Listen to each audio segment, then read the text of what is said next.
Ladies and gentlemen, the story you are about to hear is true. Only the names have been changed to protect the innocent. NBC brings you Dragnet. You're a detective sergeant. You're assigned to robbery detail. There's a potential killer on the loose in your city. 18 women have been beaten and robbed by this man. The newspapers call him the Werewolf. Your job is to get him. Dragnet, the documented drama of an actual crime, investigated and solved by the men who unrelentingly stand watch on the security of your home, your family, and your life. For the next 30 minutes, in cooperation with the Los Angeles Police Department, you will travel step by step on the side of the law through an actual case from official police files from beginning to end, from crime to punishment. Dragnet is the story of your police force in action. It was Thursday morning, February 2nd. It was raining in Los Angeles. We were working the early morning watch out of robbery detail. Detectives in Los Angeles work in pairs. My partner's Ben Romero. He's a sergeant, and so am I. My name's Friday. The boss is Ed Backstrand, chief of detectives. I was on the way back from the teletype room, and it was 3 a.m. when I got to room 27A, robbery detail. Hi, Ben. What's up? Keep your coat on, Joe. Just had a hotshot call. Coming, Skipper? Right behind you. Let's go, Friday. Well, what was it, Ed? Another woman robbed, almost beaten to death. Well, how many does that make? About 18 in 6 weeks. Is that right, Skipper? Yeah, 18 too many. Come on down these stairs to the garage. Yeah.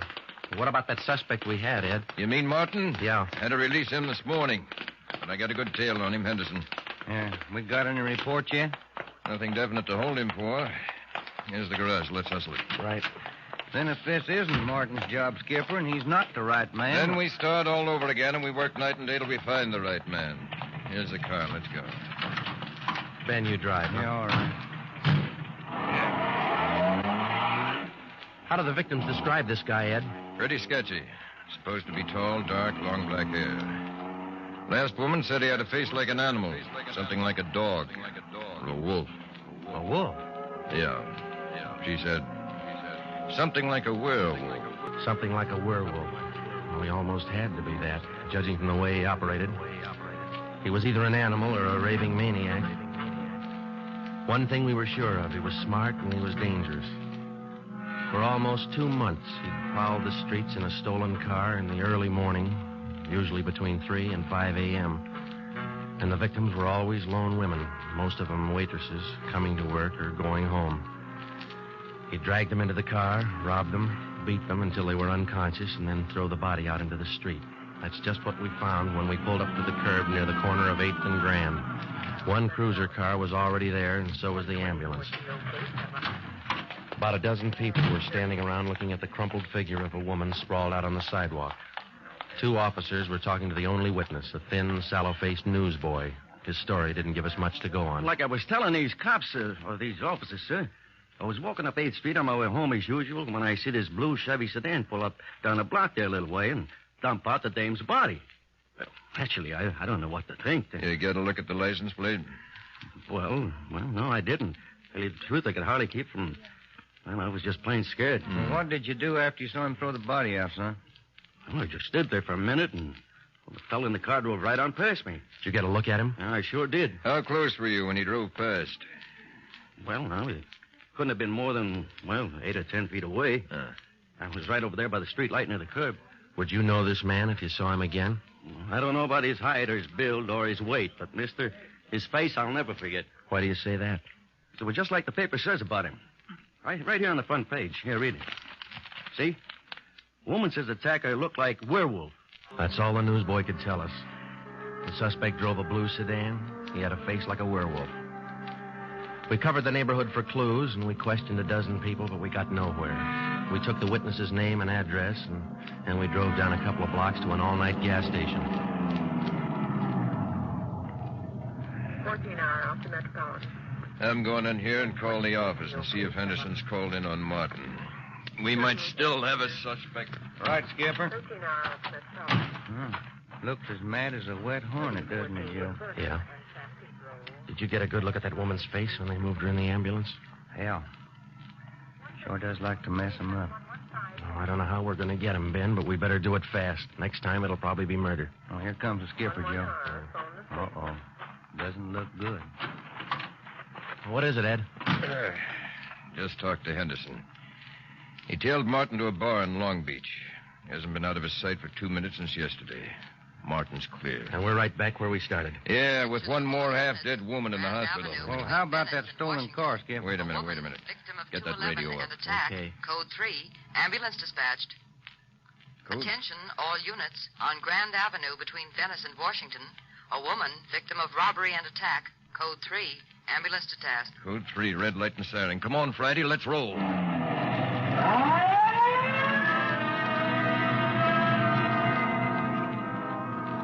We couldn't be sure, but it sounded like another one. 6 minutes later, we were there. Same story. Werewolf. The next day, the chief ordered the number of cruiser cars doubled in the Central District. This was for the early morning watch with plainclothesmen to back them up. Then the newspapers played it big, and in 2 days, the story was on the front page of every paper in town. Maybe that should have made the werewolf lay low, but it didn't. Because at 4 o'clock that morning, while Ben and I were patrolling with the other cars, he got his 20th victim. Attention, all units. Whittier between Soto and Matthews. A woman, victim of 211, an attack. Code 3. Ambulance dispatched. Here's a report on that blue sedan he used the other night, Joe. Found it out on Anaheim Telegraph Road. Any luck with it? Not one fingerprint we can use. Anything else? Nothing. Well, how about the auto theft detail? Same old story, Joe. He steals a car, uses it once, and then drops it. Never leaves a thing behind. Well, that's great. We're sure moving fast. How about that big guy you picked out of the lineup this morning? Oh, I checked his alibi. It's perfect. Now we haven't got even half a clue. Yeah. Well, come on, let's check with Ed. He's instructing the policewomen on a plan for tonight. All right. Now you've heard the report. You understand how the suspect operates and what you're to do. I think so. Remember, all of you forget you were ever policewomen. Change the way you walk, the way you carry yourselves. That's the part you're playing, all right? Okay. And be careful and don't take any chances. All right, Freddie. Okay, Ed. Now, just to make sure you look the part, we're spotting each one of you at different restaurants and coffee shops throughout the Central District. And from 7 o'clock tonight until daylight tomorrow, each one of you is going to be a waitress. You got that? Yeah. Okay, Ben, you want to give them their assignments? Okay, Joe. Well, here's the way it lines up. Marge Kissel at the Top Hat Cafe. That's on 9th Street between Alpharetta and Westlake. Okay. And Katie Welch, Joe's Coffee House, Brooklyn, Soto. Right. Pat Fielding at the all-night steakhouse on Figueroa Street between Florence No, and... the trick of using decoys to lure criminals into a trap wasn't exactly new, but, well, it was just one of the old tricks that we figured might land the werewolf behind bars. At 7 that night, Ben and I made the rounds and found each of the policewomen on her job as a waitress. Well, the overall plan was simple. The girls were to leave the different restaurants between 3 and 5 a.m. that morning and pretend they were walking home. We mapped different courses for each one of them to throw out as much bait as possible and yet not to make it look suspicious. Each policewoman, from the time she left the restaurant and stepped out into the deserted streets, would be pretty much on her own. We had officers planted all along the way at designated intervals, but a big element of chance and danger was still there. All we could do was cross our fingers and hope. How much more time, Joe? Let me see. She's due in 2 minutes. Yeah. Waiting gets on your nerves. And it won't be long. This corner doorway's a pretty good lookout spot. Yeah. Wait a minute. Listen. Who is it, Joe? Can you see? Get back. What is it? Wait a minute. It's Marge Kissel. There's a man following her, a big guy. If it's the werewolf, where's his car? I don't know. Maybe he changed his plans. Get back. Here they come.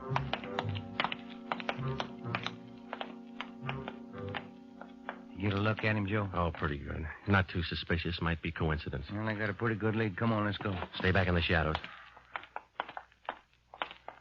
Hey, Joe. Hmm? So where'd the guy go to? I lost him. The little coffee shop up in the next corner, see? Take a look. Oh, yeah. He's opening the door. He's turning on the lights. Yeah. Looks like a false alarm, Joe. Well, let's check him anyway. Well, I didn't think we'd be that lucky on the first try, and we weren't. We asked the man a few questions, and it didn't take him long to show us he wasn't our man. He owned the coffee shop. So Ben and I went back and took up our posts again and waited for the next decoy.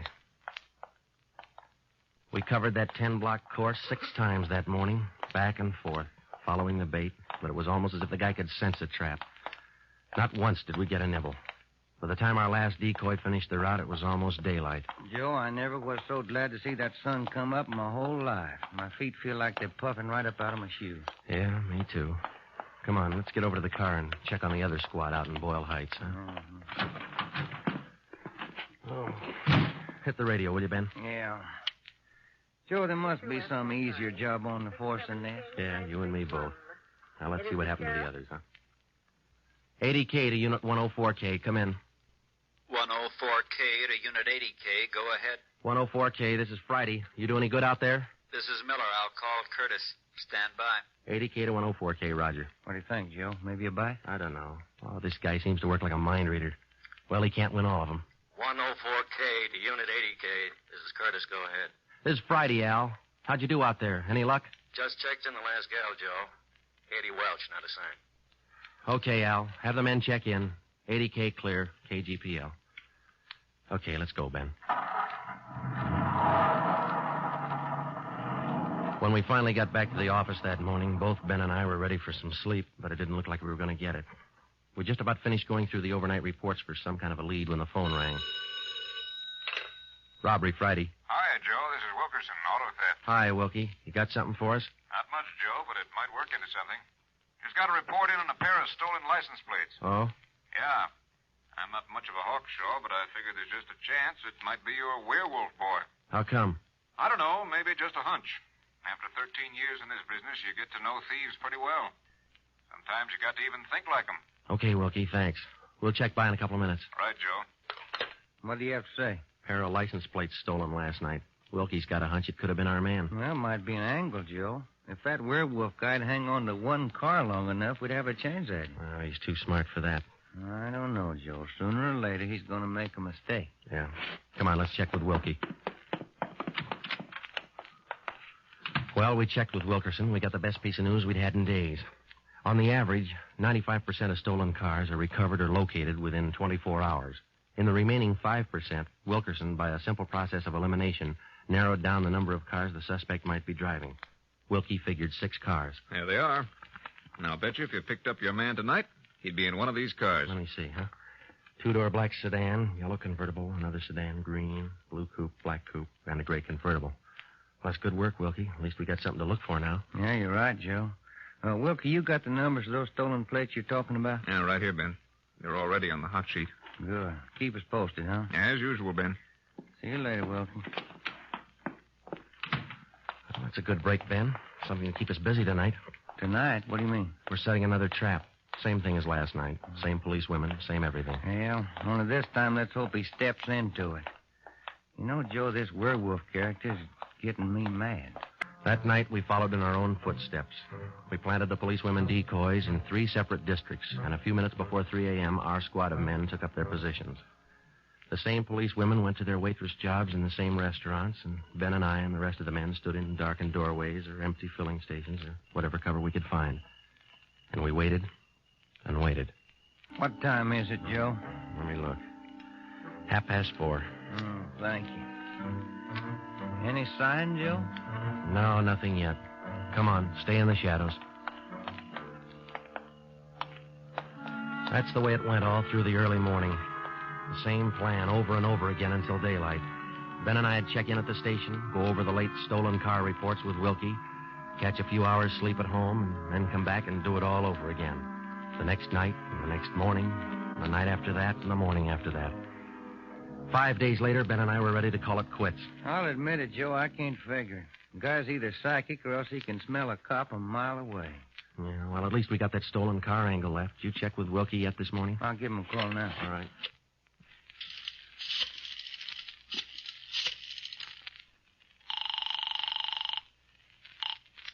Auto theft, Wilkerson. This is Ben, Wilkie. Got anything for us this morning? Yeah, just going to call you. You fellas ought to let me solve your cases for you. Why? What'd you get?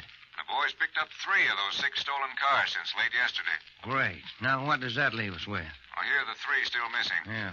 4 X-ray 763. Yeah. 5-6 Young 342. Uh-huh. 6-1 Robert 385. Yeah. Got those? Yeah, thank you, Wilkie. Check you later.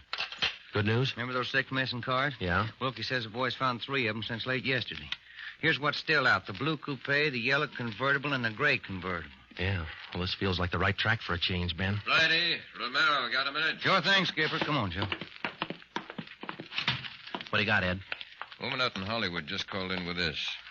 She said she walked down to the corner from her house last night to mail a letter. On the way back, a guy pulled up in the car and tried to drag her inside. Any description? Big, heavy-set, dark, same thing. Well, how'd you get away from him, Skipper?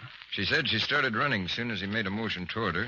When he saw her run up the steps of her house, he jumped back in the car and took off. Well, how come she didn't call in before then? She hasn't got a phone. She's afraid to leave the house again until this morning. Sounds good, Chief. You got her address there? Here you are. Mrs. Tom Burdick, 1237 Wilcox, apartment 10. Come on, Ben. This might be what we're looking for. Who is it? Who's there? Sergeant Friday, ma'am. Police. Oh, just a moment. I'm Sergeant Romero, Miss Burdick. This is my partner, Sergeant Friday. We come out to check on your call about that little trouble last night. Oh, well, I don't know if I'm going to be much help to you. I was so frightened about all I could do was just run. Well, could you add anything to the man's description, Miss Burdick? I mean, other than what you told the chief on the phone? Well, now, honestly, I don't think I can. All I saw was this tall, dark man jumping out of his car and starting for me. He had a heavy build and seemed to me, well, a large head with lots of long black hair. Miss Burdick, would you recognize this man if you ever saw him again? Well, I think I might. He was such an unusually big man, almost frightened me to death. Well, just one more question, Miss Burdick. Could you describe the car this man was driving when he approached you? His car? Mm-hmm. Why, yes. It was a gray convertible. Miss Burdick, are you sure of that? Yes, I'm sure of it. A gray convertible. Thank you, Miss Burdick. That's all we wanted to know. Sometimes when you're on a case, you can chase yourself around in circles for weeks trying to fit together just two little pieces of a yard-long jigsaw puzzle. And a lot of the time, you find the answer where you least expect it. But once you get that feeling you're after the right man in the right way, there's nothing that can shake you. When Ben and I got back to headquarters, we went straight to the chief's office with the story, and we had him stake out the gray convertible. In other words, if any detective or officer spotted the car, he reported it back to us, but he stayed away from it. We figured that there probably weren't more than two of the victims who could take the witness stand and identify the man who robbed and beat them. Not with a smart defense lawyer, anyway. So there was only one way to catch this suspect. Red-handed. Here they are, Joe. Both sets of license numbers for that gray convertible. Here are the original, and here are the numbers on the stolen plate. Good. Everybody got a hot sheet? From the chief all the way down to the janitor. Fine. Now let's get together with Ed, huh? Hot shot, Joe. Grab it. I got it. On the corner of California and Oakwood, a woman badly beaten. On the corner of California and Oakwood, a woman badly... Come on, Ben, another one. But, Joe, it's broad daylight. Yeah, doesn't figure, does it? Come on.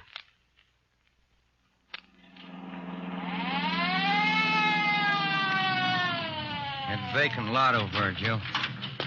Two plainclothesmen and uniformed officers were keeping the crowd back. An ambulance was drawn up by the curb, but it was empty. When we got down to the rear of the lot, we found out why. They were waiting for the coroner. The woman was young, not much more than 30. Her body was half sprawled across the muddy ground, and her face was turned upward. It had been badly beaten. They figured it happened last night, Sergeant. Have the fingerprint men been notified? Yeah. How about the crime lab? Just called them. That's good. Now, let's keep everybody out of the area till they get here. All right, Sergeant. Who found the body? One of the kids in the neighborhood. The woman was dead when he found her. Did she live around here? About a half mile away. I hear she's got 3 kids. Or she had 3 kids. Uh-huh. You've seen enough, Ben? Yeah. Let's get on back to headquarters.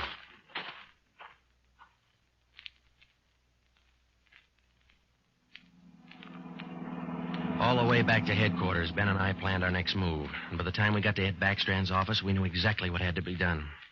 When we told him about the werewolf murder, he didn't say a thing for a minute. He just stared across the room at the calendar on the wall. And then he brought his hand down hard against the desk. Friday, Romero, I'm only going to say this once, so get it straight. That guy's pulled his last job in this city. He's through robbing and beating women, and he's through with murder. I've given you time to track him down, and now I want him in. No stalls and no excuses. I want him. I don't care how many men you use, and I don't care how you get him, but get him. That's all. Ben and I worked all that afternoon right through dinner, up until 8 o'clock. By that time, the overall plan was down on paper and already in action. It was one of the biggest things we'd ever tackled, and, well, we didn't know if it was going to work. We only knew it had to work. We had a squad of 65 cars to stretch out over 40 square miles of the city in one big dragnet. The blockade itself would be stationary most of the time, and working inside it would be 2 cars, 14 policewomen as decoys, with 2 plainclothesmen assigned to watch each policewoman. If and when the werewolf was sighted in the gray convertible, we'd automatically take over the police radio for the whole city, and Backstrand would direct the chase from headquarters. A little after 8, we had coffee and hamburgers, and we went to Ben's for a few hours. Ben tucked his kid in bed as usual, and then he laid down for a nap. I talked to his wife until I dozed off in the chair. At 11:30, she woke us up. I combed my hair, put on my coat. Cops' wives are like everybody else's. They worry. When we met Ed at headquarters, we did some last-minute checking on details with Backstrand for about a half an hour, and then we were all ready to go. By 5 minutes past 2, half the Dragnet crew pulled out of the police garage and scattered over the city to their places. By 2:35, the other half pulled out, and a few minutes later, Ben and I followed. At 3 minutes to 3 that morning, Backstrand took over communications and checked every car in the operation. It was a good start. Every man in his right place by the right time. The trap was set. All we needed now was to find our suspect, the werewolf, inside. Control 4 to Unit 80K. Control 4 to Unit 80K. 80K to Control 4. Go ahead. This is Backstrand, standing by. 80K, roger. Clear. KGPL. Okay, Ben. Now let's go find him. I got a hunch, Joe. Let's try the Wilshire district first. Sounds all right to me. Let's go.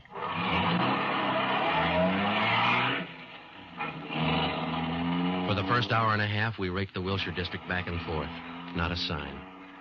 Then about 38 minutes past 4, we headed back for the downtown area and parked in an alley where we could double-check on one of our policewomen decoys. Here comes one of the gals now, Joe. Pat Fielding. Bet her feet are almost as tarred as mine. Yeah. You see anything else, Ben? Nothing. Quiet as a church.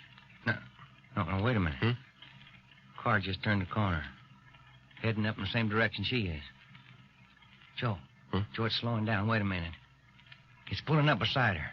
It's a gray convertible. It's him, Joe. Come on.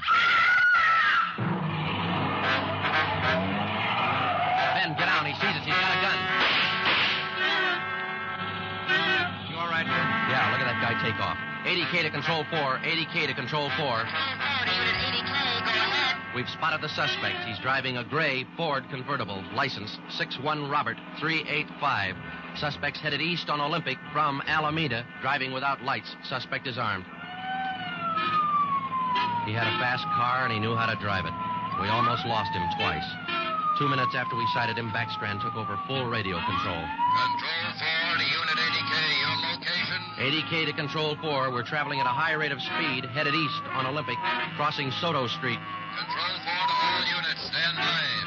Units 11A, 12, and 13R close in on the intersections at Olympic and Lorena. Units 41, 42, 45, and 104K move on the next 4 crossings east of that.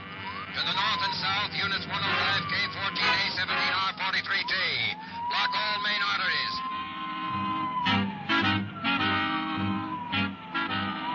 In the next half hour, the 65 cars in the Dragnet had pulled in like a noose around a 5-mile area. Ben and I hoped it was just a matter of time. Unit 80K to Control 4. Control 4 to 80K, go ahead. He's headed north on Fresno Street, crossing Whittier Boulevard. Attention all units. 80K now pursuing suspect north on Fresno from Whittier Boulevard.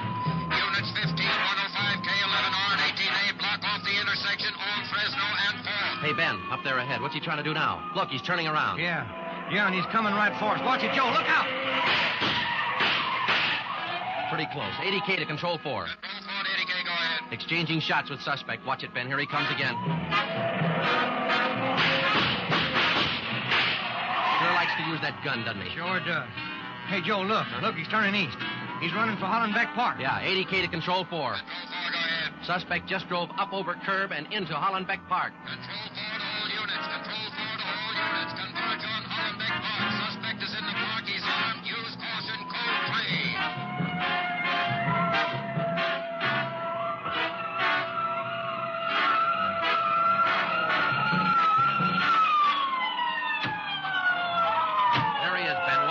Looks like a night baseball game with all these headlights. Yeah, come on, let's get him. Yeah. Never say die, huh, Joe? Joe, can you get a shot at him? Don't shoot! Don't shoot! I'll give up! Don't shoot! Then step out in the open and get your hands in the air. All right, I give up. But don't shoot. You're a brave killer. Yeah, come on. All right, you get your hands in the air. Come on, higher. Joe, look out. He's got a knife. I got him.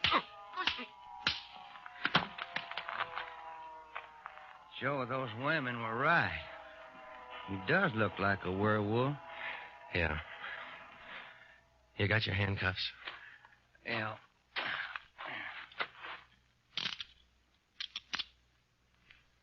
Okay. Got a cigarette? I've been out for an hour. Little place across the street. Maybe we can get some there. Okay. There's the crew from the 41R. Hey, fellas, take him into robbery, will you? Okay, Friday. I think there's a vending machine in there. Uh-huh.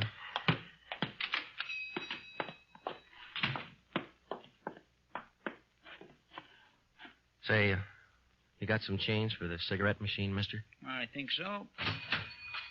Say, who was that guy all them cops were after over in the park a little while ago? I picked up the werewolf. Been reading the papers? Yeah. You fellas cops? Yeah. Sure made it easy for you, didn't he? All you cops had to do was surround the little fella in the park. Nothing to it, huh? Yeah, that's right, mister. Nothing to it. The story you have just heard was true.